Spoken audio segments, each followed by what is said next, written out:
Hey everyone, and welcome back to the channel. In this video, we're going to be taking a look at Stackable's number box block in WordPress. This is a mini-series on taking a look at Stackable's blocks one by one. To get started, let's take a look at this block by opening a brand new blank page. There's a couple ways to do that. The first one is, if you're logged in on your website, there's a top toolbar here, hover over New and click on Page. Alternatively, if you've logged in and ended up in your dashboard, head over to your left-hand sidebar, hover down to Pages, and click on Add New Page. This will take us to the WordPress block editor and create for us a brand new blank page. Alright, once we're here, just a few housekeeping things. If this right-hand sidebar doesn't appear, there's a button beside Publish called Settings. Just click on that. This is where all of the settings to toggle and configure will appear. Next, let's give our page a title, Stackable,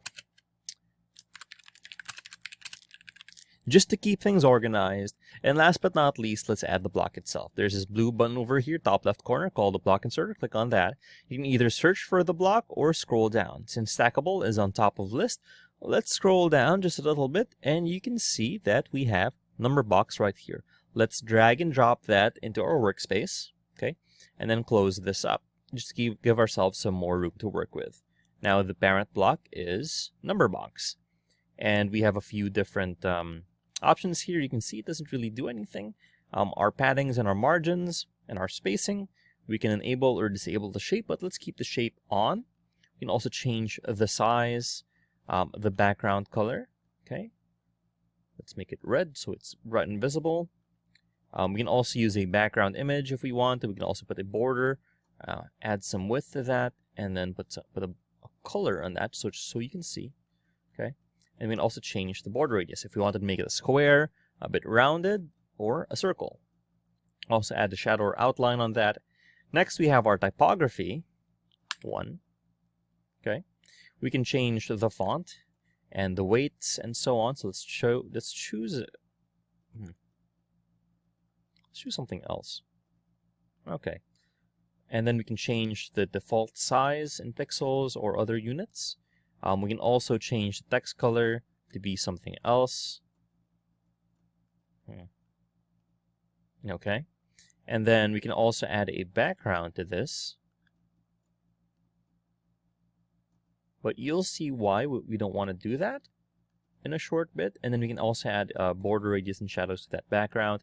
And then our standard advanced settings, position, attributes, our responsive settings to hide this on desktop, tablet, and or mobile. And then advanced HTML anchor, additional CSS classes. Now you can see we've typed in a number. How do we type other things here, like a heading or some text? Well, unlike other blocks, you can only really just change the number. So if you wanted to make this, like, let's say a heading to start the start of a step, or like step 1, or bulleted list, you're gonna have to use columns. So let's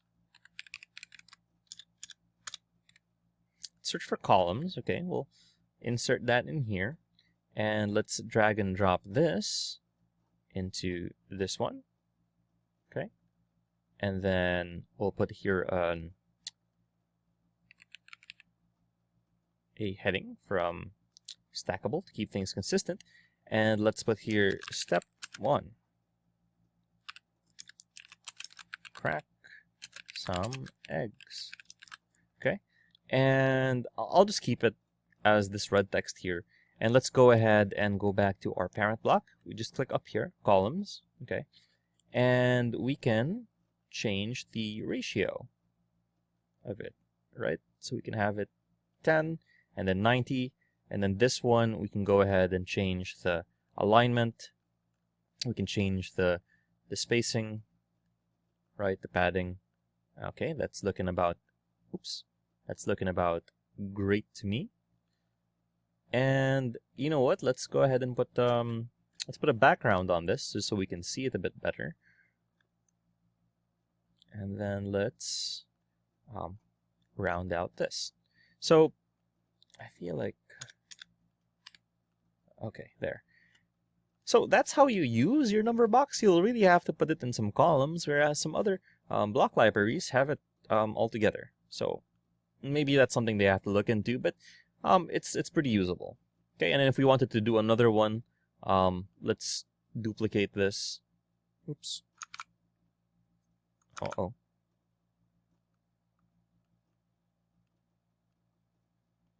Okay. Let's go up to our parent over here, and then let's duplicate it, and then 2, and then step 2 would be okay,